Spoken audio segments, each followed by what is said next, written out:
Jóvenes, buenas tardes de nuevo. Profesores, esta ceremonia, que es bastante sencilla, que tiene por objetivo cerrar esta actividad de esta semana tan intensa que hemos tenido algunos.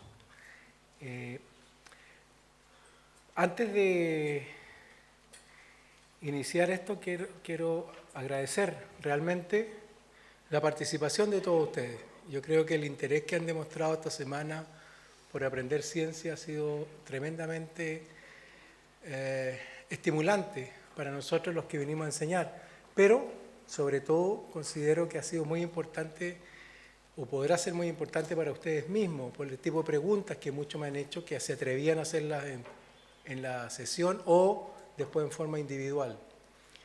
Como siempre les dije, las preguntas son importantes y el que pregunta es el inteligente, no el que se queda calladito, ¿ya? Así que les agradezco mucho su participación y voy a pedir un aplauso para ustedes mismos.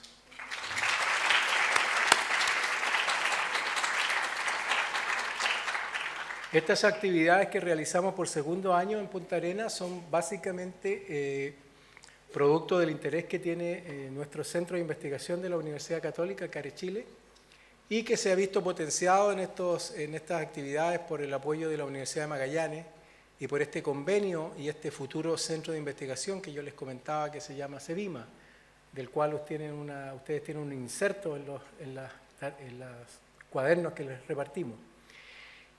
Y también el aporte muy importante, ¿cierto?, del Explora Regional Magallanes, que es el que nos permite convocarlos a ustedes. La red de convocatoria la posee, ¿cierto?, Explora Magallanes en este caso, y Margarita y Vanessa, que son las personas que representan Explora en la zona, se han portado muy bien con nosotros colaborando en estas actividades. Por coincidencia, este día está presente acá don Nicolás Schneider, que es el coordinador de vinculación regional del programa Explora, quien va a dirigirle unas breves palabras. Buenas tardes. A nombre del programa Explora, quisiera saludar a cada uno de ustedes. Quiero saludar a las autoridades de la Universidad de Magallanes, nuestro socio, a doña Margarita Garrido, quien lidera nuestro proyecto acá en Magallanes, a los expertos que vienen de la Universidad Católica y, por supuesto, a quienes son los más importantes aquí, ustedes, jóvenes estudiantes, ustedes que son el futuro de nuestro país y también, obviamente, de esta región. Los proyectos que hacemos en Explora, estos proyectos de asociación regional, son precisamente lo que tenemos hoy acá. Es tratar de sacar de las universidades todo el conocimiento y también tratar de que ustedes salgan de la sala de clases para poder recibir estos conocimientos que son muy importantes en un país. Un país que no invierte en una educación científica es un país que tiene muy poco futuro. Yo espero que el proyecto siga y que continuemos trabajando por varios años más con ustedes como universidad. Así que muchas gracias por la invitación y por todas las comodidades y todo lo que hemos pasado en esta jornada. Así que muchas gracias.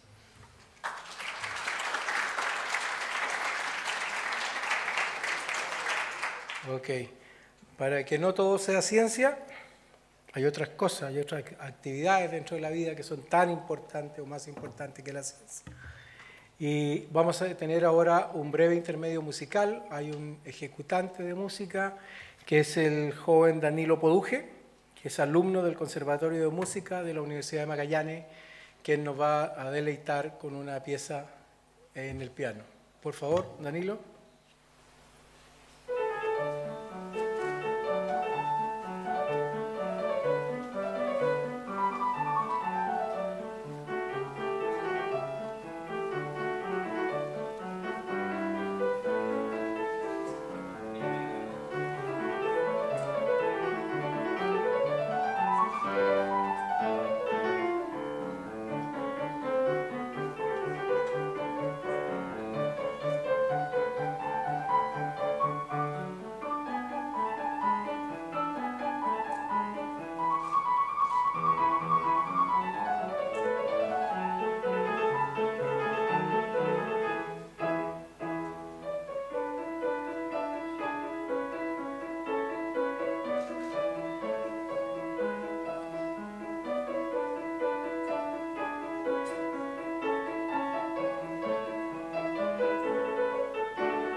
Bien, a continuación entonces vamos a escuchar una charla que nos va a dar el doctor Nivaldo Inestrosa. El doctor Inestrosa en sus comienzos estudió medicina en la Universidad de Chile, luego se iluminó y decidió ir a estudiar ciencias biológicas a la Universidad Católica. De ahí terminó su licenciatura, hizo su programa de doctorado en esta universidad y fue a San Francisco a hacer su postdoctorado, donde estuvo 3 años, si mal no recuerdo. Muy joven volvió a la Universidad Católica con un cargo de profesor a la universidad. Se fue con el cargo de profesor, en realidad, a San Francisco. Y volvió a la universidad entonces a establecer su laboratorio en una época en que no era fácil estar en Chile haciendo ciencia. Él decidió volver a hacer la ciencia en Chile. Su currículum es larguísimo, solo puedo decirles que entre tantos premios, en Chile hubo una época en que se daba unos premios por excelencia en ciencia, científicos destacados, que se llaman Cátedra Presidencial en Ciencia, y él fue la persona que se la ganó en dos veces en forma consecutiva. Pero la culminación, por supuesto, de su carrera en esos términos de premiaciones fue la obtención del Premio Nacional de Ciencia hace ya algunos años. Y dentro de su currículum, aparte del gran número de publicaciones que tiene, más de 170, una de las gracias del laboratorio donde yo también trabajo es la formación de personas. Como hemos hablado de la importancia de la formación de capital humano, en el laboratorio del doctor Inestrosa se han graduado un sinnúmero de gente con sus doctorados, con sus magíster o su licenciatura. ¿Okay? Ha trabajado en variadas áreas del conocimiento, pero básicamente todas cercanas a la neurobiología. Y ahora está dedicado, ¿cierto?, el laboratorio a trabajar, como ya les he contado yo, a la enfermedad de Wnt, a la enfermedad de Alzheimer, con algunas cascadas de señales. Pero hoy día él nos va a hablar de una cosa más general, que es la que yo le pedí que hiciera y que tiene que ver con cómo ustedes pueden llegar a convertirse en un científico. ¿Nivaldo? Bueno, buenas tardes a todos. La verdad es que esta es una charla distinta a las que normalmente hago. Tiene insertos de charlas en distintos momentos. Cuando salió el Premio Nacional en el 2008, hice varias charlas por distintas partes de Chile, hablando sobre si un científico nace o se hace. Hay gente que piensa que uno viene listo y que está empaquetado y que en un momento dado va a salir del cascarón y va a hacer las cosas. Y hay gente que piensa que no, que esto se hace con trabajo y más trabajo. Luego, como les decía Eliseo, yo trabajaba en la enfermedad de Alzheimer, de manera que mis contactos, mis maestros, vienen del área de neuro o del área de la biología celular, y mis referencias tienen que ver con el sistema nervioso. Así que, clarificando eso, en ese contexto es lo que yo les voy a contar hoy día. No es ciencia, sino que es más bien cómo llegar a ser un científico, y para eso vamos a ir pasando sobre algunos elementos. Creatividad e innovación. Vean ustedes lo que tienen aquí. Esto está en la Capilla Sixtina del Vaticano. Probablemente nadie de los presentes ha estado. Yo pasé una vez, pero ni siquiera miré para arriba.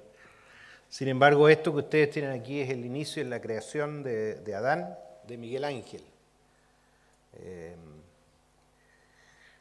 Lo que ustedes tienen aquí es el David de Donatello, fíjense, en el 1466, y luego tienen el David que probablemente algunos de ustedes conocen, que es el David más conocido, que es de nuevo de Miguel Ángel.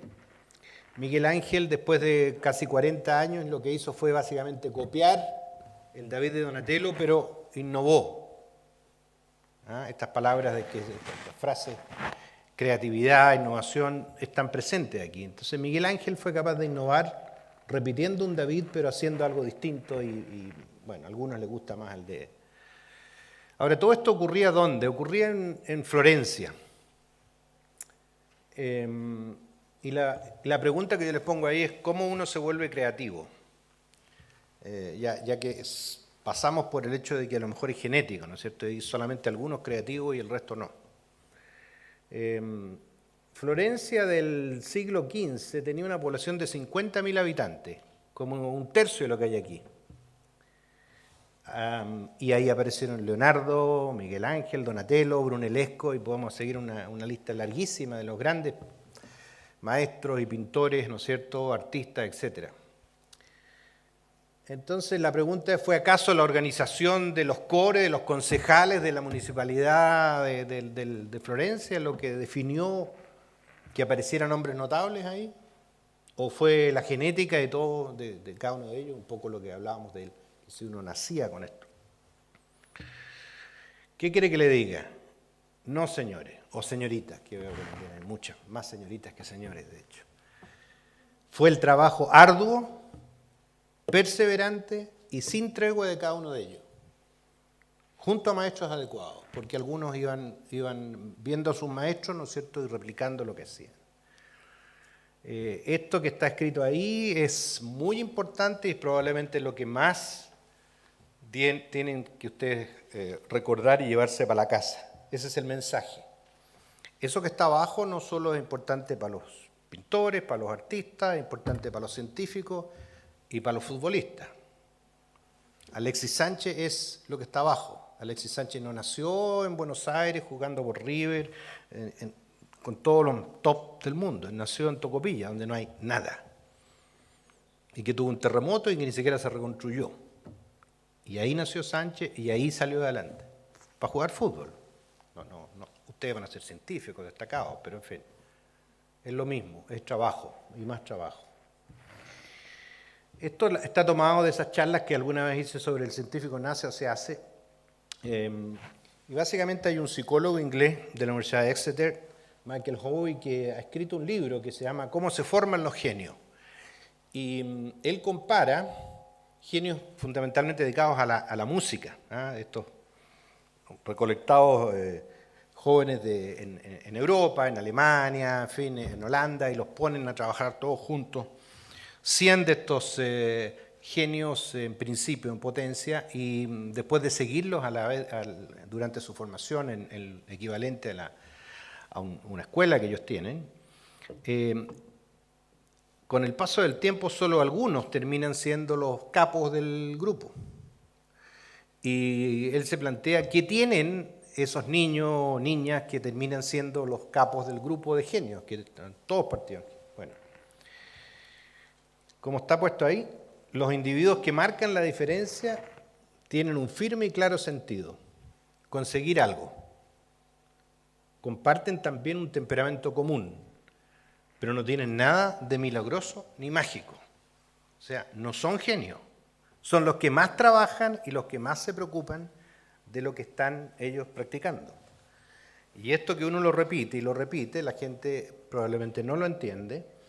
Y aquí tenemos el caso de Darwin, que ustedes han escuchado hablar de él. ¿Qué se decía de Darwin? Se decía que fue un científico, fue un genio desde muy joven, a los 20 años, a los 24 años. Y Darwin vino y sabía, la verdad es que sabía re poco, pero se dedicó a estudiar y pasó toda una vida, pasaron, no sé, 20 años, Andrés debe saber con más precisión, hasta que él terminó escribiendo el libro que lo hizo famoso.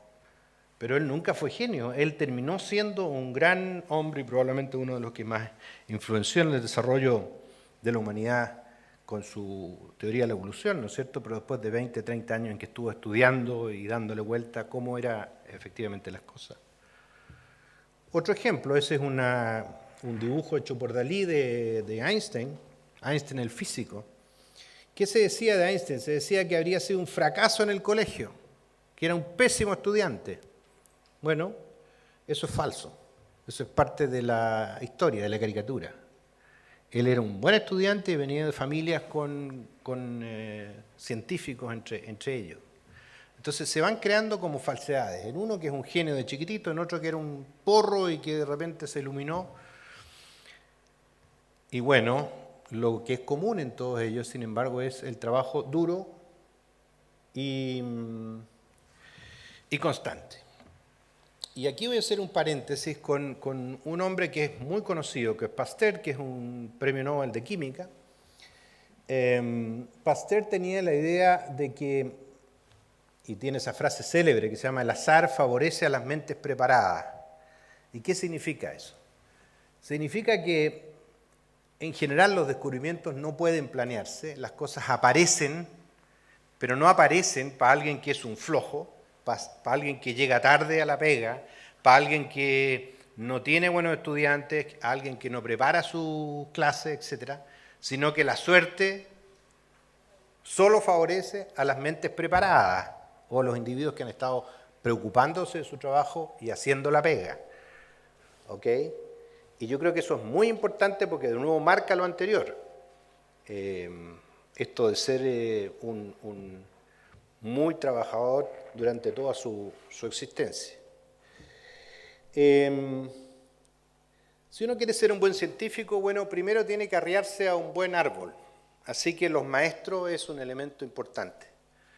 Y los árboles pueden ser de muchos tipos. Puede ser un buen periodista que le ayuda a ustedes a ubicarse y concentrarse en estudiar la vida de un científico, por ejemplo. No necesariamente tiene que ser un científico, porque puede que no haya un científico alrededor.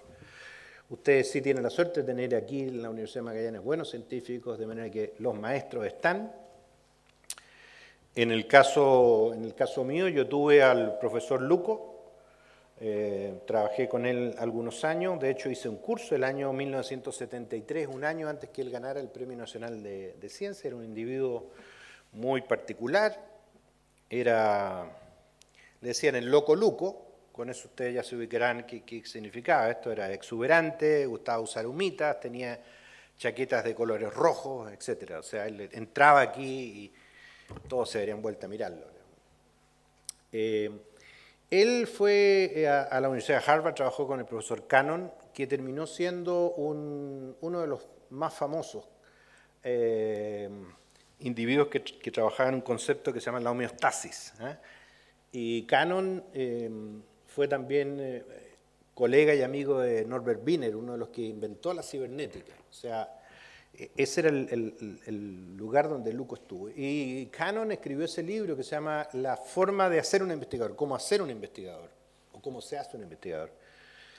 Y Luco me regaló este libro el año 1983, cuando yo armé un curso, venía llegando a Estados Unidos y armé un curso sobre neurobiología molecular. Y Luco me regaló ese libro.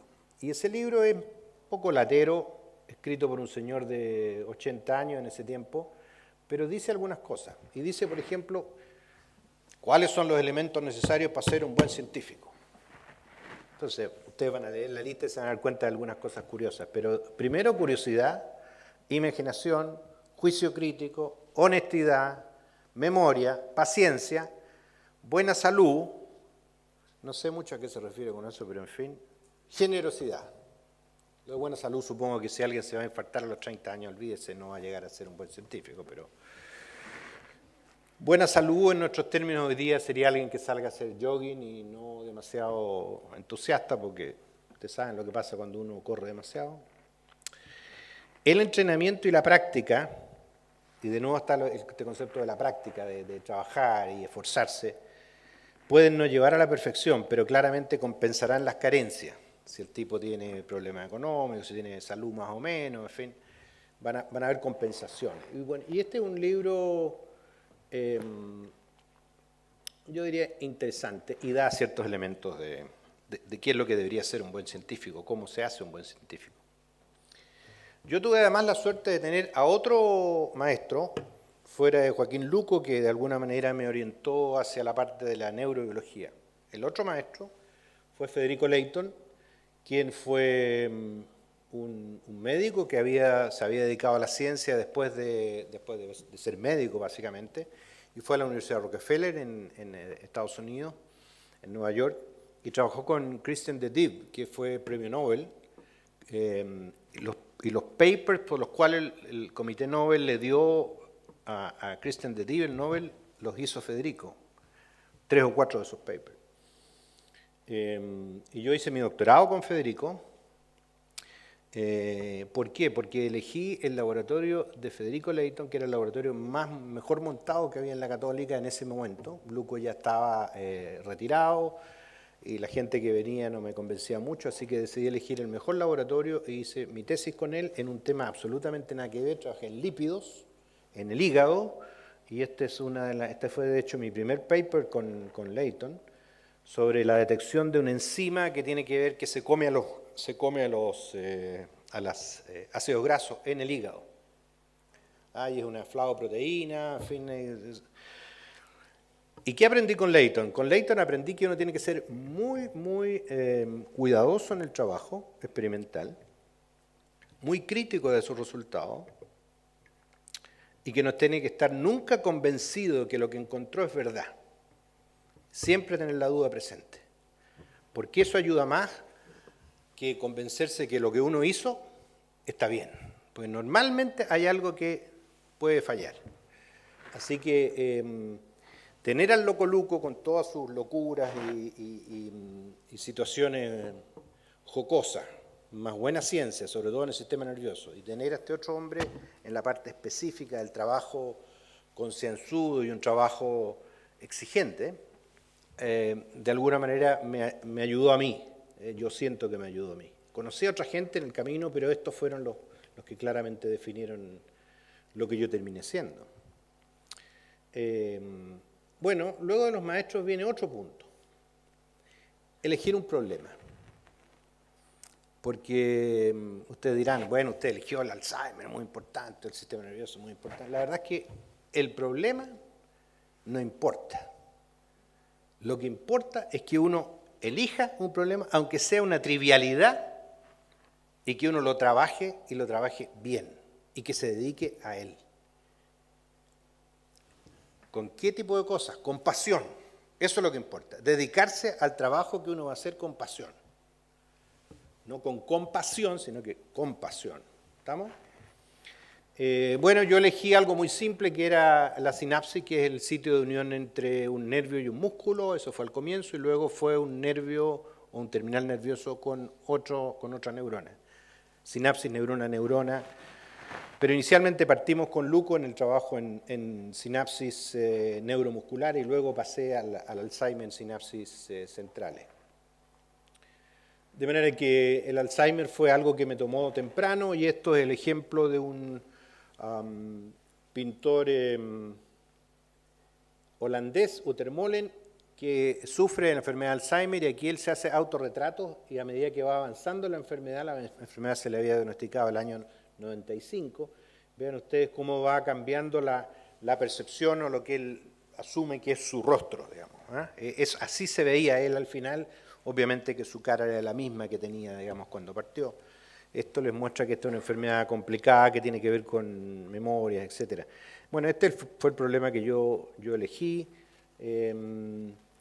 Aparentemente la enfermedad de Alzheimer, ya que la mencioné, se origina en la acumulación de este péptido, o la presencia de este péptido que está en amarillo-verde aquí, que es parte de una proteína de alto peso molecular que se va cortando con unas enzimas, que son las tijeras que ustedes ven ahí, y el material se comienza a acumular en el exterior, y finalmente se forma este material externo, y finalmente es un material muy hidrofóbico, por lo tanto se agrega, y alrededor de él se acercan todas las neuronas que están por ahí y comienzan a hacerle una verdadera aureola. Y esto que está en negro ahora es la placa senil, y alrededor aquí son neuritas de neuronas vecinas que se acercaron, y al acercarse a la placa comenzaron a degenerarse. Este es el momento culmin de la ontogenia de una placa. Eventualmente todas las neuronas que están alrededor se mueren y queda solamente el centro denso. Esa es la placa, y a mí me interesó por muchos años el cómo se agregaba esto, y qué factores estimulaban su agregación y qué factores tenían que ver con su degradación. Después de muchos años de dedicarme a la vía Wnt, como decía Eliseo, yo estoy pasando por una situación compleja, porque creo que voy a volver a estudiar la agregación de la amiloide, porque hay cosas que todavía no están resueltas. Sin querer acordarme de Federico Leighton, como yo les mencionaba hace un rato. el amiloide. Y una de las cosas, se publicaron muchos papers, pero no es lo importante eso. Lo importante es que este paper fue hecho con mi ex profesor, Federico Leighton, que él había dejado un poco la cosa del lípido y se empezó a dedicar a la comida mediterránea, a ver las propiedades antioxidantes del vino tinto, y él un poco trajo toda esa idea a la comunidad chilena. Ahora hay muchos que están no solo dedicados a tomar vino, pero me refiero yo a aceptar que es bueno tomar un poquitito de vino, los hombres un poco más que las mujeres, etc. Y lo que ustedes tienen aquí son los autores de esto. Soledad Miranda, alumna de doctorado del programa nuestro de Leighton en ese tiempo. Carlos Opaso, un estudiante de doctorado de mi laboratorio que venía la Sole era de la Católica, Carlos Opaso venía de la Católica de Valparaíso. Luis Fernando Larrondo, no, se fue a Concepción después, pero venía de... Luis Fernando Larrondo, que es profesor ahora en la Católica, es bioquímico. Paco Muñoz era un postdoc español que tenía en el laboratorio, el Francisco Ruiz, una bioquímica que estaba terminando su carrera, de manera que eran puros estudiantes del laboratorio, y se publicó este review. Este review que fue un éxito porque se publicó en julio del año 2000 y fue top. Pero en fin, eso no tiene importancia. Lo importante es, fíjense el título, el rol del estrés oxidativo en la toxicidad inducida por el peptidoamiloide en la enfermedad de Alzheimer. Y de este review aprendimos varias cosas. Aprendimos, por ejemplo, de que el peptidoamiloide, una de las cosas que hace es que se une a ciertas proteínas y es reconocido por receptores especiales, receptores que son del tipo RAGE o... de tipo RAGE. La verdad es que hay varios otros, pero lo importante es que ese es un receptor que fue identificado porque reconocía proteínas que estaban glicosiladas. ¿Ok? Proteínas glicosiladas.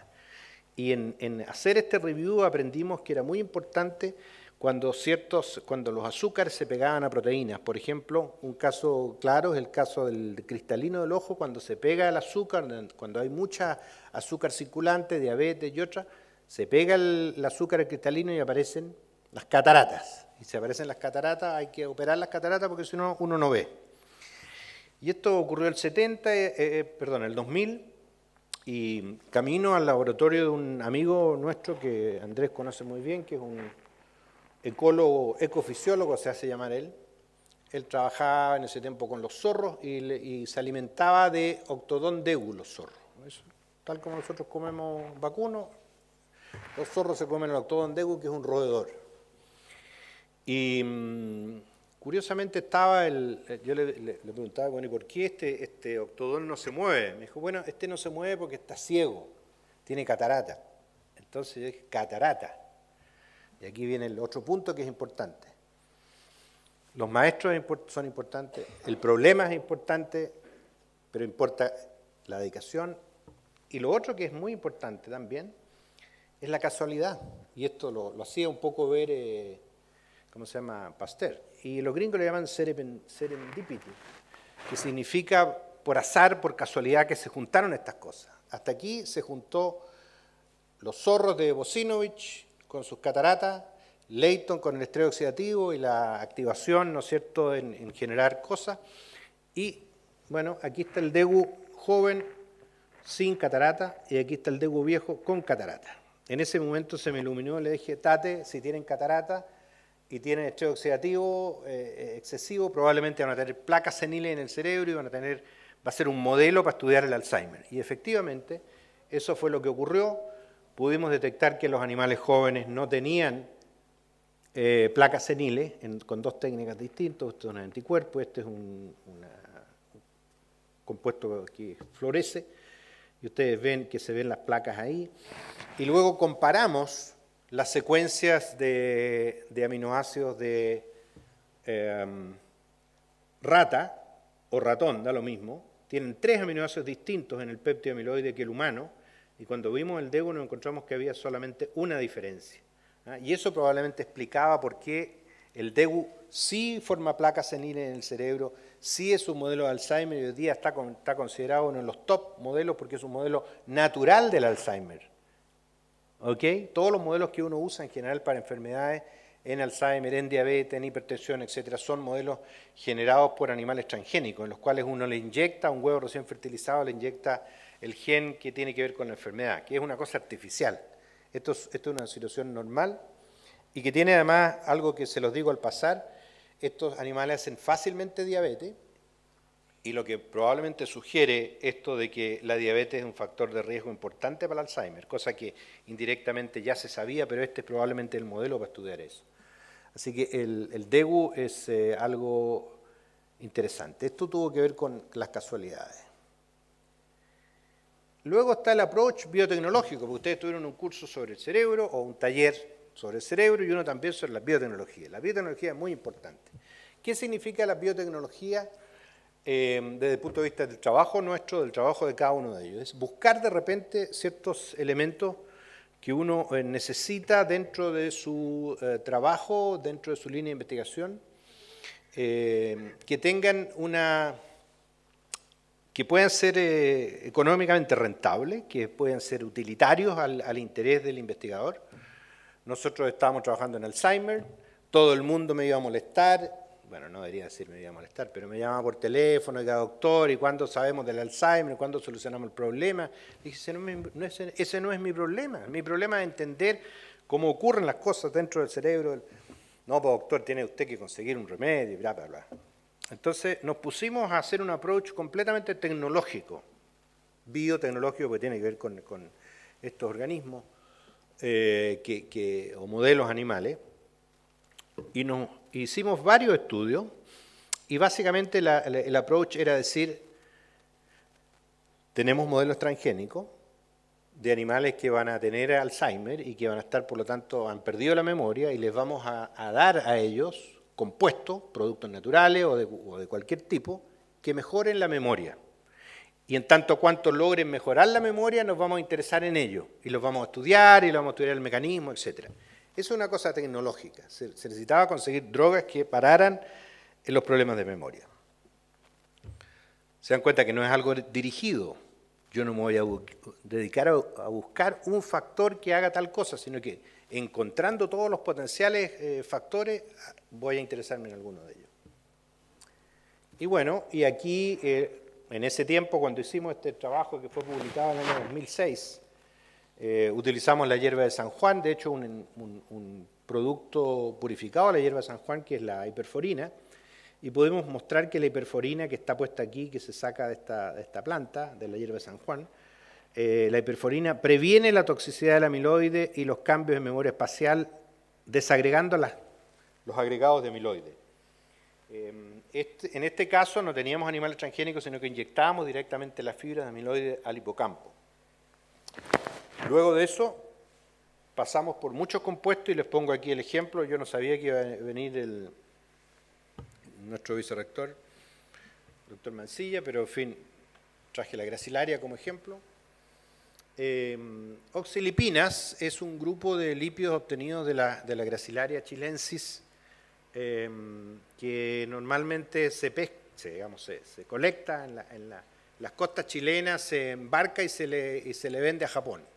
O sea, es como el cobre, lo sacamos y se lo vendemos. O sea, básicamente perdiendo plata porque no le sacamos ningún provecho efectivamente en Chile. Solamente lo que nos pagan los extranjeros, en función de los costos. Bueno, la gracilaria tuvo la gracia, voy a mostrarles el mono de la... Esto que ustedes ven aquí, esto en azul es una piscina, y ahí hay un lugar negrito. Esta es una piscina en la cual un animal normal nada, y después de que uno le enseña a encontrar esta plataforma, que es una cosa oscura que está ahí, se demora una cantidad pequeña de tiempo y logra encontrar la plataforma. Esa es la situación en los animales normales, controles. Los transgénicos de Alzheimer, en este caso, se demoran mucho y dan muchas vueltas por lado y lado. Estos son 3 animales distintos. Ustedes ven, los 3 transgénicos controles dan vuelta y vuelta. Y si uno calcula el tiempo que se demoran en encontrar esta plataforma, normalmente esto se llama latencia, van desde entre 60 segundos hasta 40 segundos. Y realmente nunca llegan a la plataforma. ¿Ya? Se demoran bastante. Cuando uno de estos animales les inyecta oxilipina, los animales llegan rápidamente a la plataforma, y su tiempo de aprendizaje es muy rápido y en un periodo de 3 días bajan de 60 a 20 segundos. No sé qué es lo que venía en el... Okay. Como este ejemplo tenemos muchos compuestos, tenemos compuestos obtenidos de hierbas de la India, tenemos ácidos de tipo los omega 6, los omega 3, tenemos extractos de maqui, tenemos con el doctor Mancilla, tenemos cosas con la luga, etc. Así que ese es un approach tecnológico que vamos a usar probablemente muy pronto. Impacto nacional y desarrollo regional. Esto es algo que tiene que ver con algunos científicos, no necesariamente con todos, pero a mí me ha motivado mucho ver cómo se desperdician los recursos en la capital de Chile y en las ciudades grandes, en que hay cualquier cantidad de universidades, cualquier cantidad de laboratorios de investigación, y en muy pocos de esos laboratorios efectivamente se hace ciencia de alto nivel. Sin embargo, hay cosas que se pueden aprovechar en un país tan largo como Chile, que tiene cosas muy importantes. ¿Dónde está el centro minero más top del mundo? Debería estar en Antofagasta, o debería estar en esa zona. Y el centro top que tiene que ver con la Antártica debería estar acá. Nosotros andamos buscando productos naturales para tratar el Alzheimer, diabetes, distrofia muscular, etc. Y estamos con la idea de venirnos a trabajar a esta zona. ¿Por qué? Porque, bueno, hay ciertos compuestos ya establecidos. Por ejemplo, esto que ustedes ven aquí son pequeños helechos. Esta es la Upercia serrata, pero aquí hay un compuesto muy parecido, digamos, un arbusto muy parecido, que es la Upercia fueguina, y este compuesto que ustedes ven aquí es la upersina, un alcaloide que es capaz de inhibir a la acetilcolinesterasa, que es una enzima del cerebro, y del compuesto inicial, la Upercia serrata, se puede aislar este compuesto, y de la fueguina aparentemente también. Este es parte del trabajo que tiene el grupo del doctor Víctor Fajardo, y con el doctor Mancilla hemos estado estudiando también propiedades de la luga, que tiene aparentemente agonistas de los PPAR. Los PPAR son unos compuestos que activan a receptores nucleares, particularmente del tipo gamma, que son drogas antidiabéticas y que aparentemente permiten un estudio y una mejoría de animales transgénicos para el Alzheimer. Bueno, y les muestro esto porque efectivamente nosotros hace un tiempo estamos con la idea de hacer un centro acá, en que el UMAC debería, inicialmente pensamos en toda la parte de la caracterización de productos naturales, la parte química, y también tenemos obviamente toda la ayuda ahora de todo lo que significa el trabajo con algas, en fin, y otros organismos. Y nosotros vamos a aportar nuestro approach con modelos animales transgénicos para distintas enfermedades, desde hipertensión, les dije hipertensión, diabetes, obesidad, Alzheimer, cáncer. Y vamos a estar trabajando acá con un grupo importante, el Centro Cevima, que formalmente partió con el cambio de gobierno, y tengo que decirlo porque tuvimos 3 intendentes en el gobierno Piñera que nos bypasearon y nos demoraron en poder conseguir construir un edificio. Cambió el gobierno y teníamos convencido a todos nuestros amigos, entre ellos al director de salud, que fue nombrado intendente. Él nos ayudó mucho, y ahora hay un espacio donde se va a hacer el centro. Está relativamente aprobado lo del centro, y esperamos que a fin de año esta cosa parta. Tenemos pensado un presupuesto importante, similar al que usamos en Santiago, con recursos de los fondos regionales, con recursos de CONICYT y con recursos de empresas privadas, para lo cual hemos hecho un lobby con las empresas de esta zona. Hemos aprendido que aquí prácticamente no hay desocupación y están todos los empresarios dispuestos a ponerse, cosa que obviamente no pasa en el resto del país, donde la desocupación en algunos lugares llega sobre el 10%. Pero en fin, no me voy a meter en Honduras. Y bueno, esto es simplemente la única entrada con columnas romanas. Yo sé que ustedes tienen una en el Dreams, aquí en el Casino Hotel, pero en la Universidad Católica en Santiago, el único lugar donde hay columnas romanas es esto que ustedes ven aquí. ¿Qué es esto? Esta es la entrada antigua de la Escuela de Medicina que fue inaugurada en el año 38 y que no tenía entrada, esto estaba totalmente bloqueado. Y gracias a un proyecto FONDAP que nosotros tuvimos por 10 años, con un buen overhead, conseguimos que la universidad se pusiera con contraparte y logramos abrir esta esquina que queda en Portugal con Marcoleta, ubicar las columnas romanas donde corresponde y ahí adentro dice Facultad de Ciencias Biológicas, yo creo que no se ve de allá, y aquí dice Pontificia Universidad Católica. Es realmente la entrada romana y gracias al trabajo de nuestro laboratorio. ¿Dónde están nuestros laboratorios? Para que ustedes no se pasen películas tampoco, están aquí adentro, en esta parte de arriba. O sea, hacia afuera no se ve. De manera que independiente que la gente de la Chile que está normalmente al frente haga paro y hacen paro muy seguido, nosotros nos dedicamos a trabajar, ¿no es cierto? Así es. Bueno, y eso es todo, pues eso es todo lo que tenía que decirles, que, en fin, no es ciencia para que no me... Muchas gracias.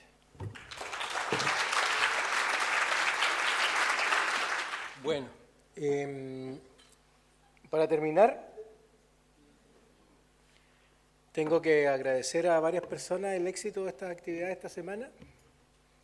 A Explora Regional Magallanes, ¿cierto? En las personas de Margarita y de Vanessa, que son las personas que nos permiten de nuevo contar con la red para que ustedes estén presentes. Y otra persona muy importante para nosotros en estos 2 años ha sido la persona responsable y que maneja los laboratorios de biología y de microbiología, don Juan Carlos Soto, que ha sido fundamental para el éxito de estas actividades, porque una de las ventajas o gracias que tienen los cursos que hacemos es que tienen actividades prácticas. La ciencia biológica se aprende mucho más rápido haciendo cosas en el laboratorio o reforzando las ideas que uno tiene en teoría, ¿cierto? Para ellos 3 les voy a pedir un gran aplauso y muchas gracias.